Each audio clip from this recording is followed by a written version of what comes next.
नमस्कार, जय शिवराय मित्रांनो. माझं नाव प्रतीक सुधीर चव्हाण. तर आजचा विषय थोडासा गंभीर आहे. आपल्याला सगळ्यांना माहितीच असेल औरंगजेब हा किती क्रूर होता आणि त्याने स्वतःच्या वडिलांना आणि भावंडांना सुद्धा किती क्रूरतेने संपवलं. याचंच एक उदाहरण म्हणजे दारा शुकोह.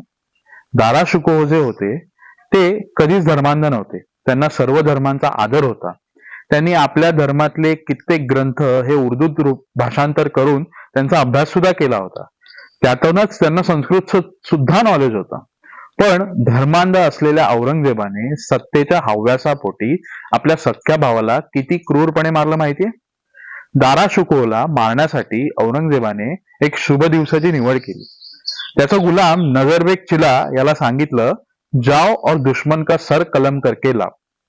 नजरबेग चिला जेव्हा दारा शुकोहला मारण्यासाठी आला तेव्हा त्याच्या मुलाला त्याने सर्वात प्रथम मारलं आणि नंतर त्याचं मुंडकं मस्तक मारून हे औरंगजेबाकडे घेऊन गेले.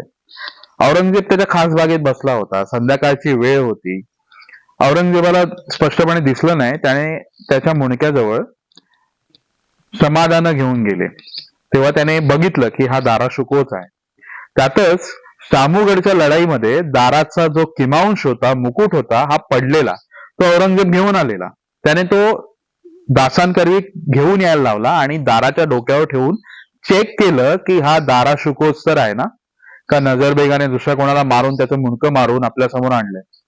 म्हणजे ह्यावरून त्या औरंगजेबाची क्रूरता समजते. ही माहिती तुम्हाला कशी वाटली हे कमेंटद्वारे नक्की कळवा.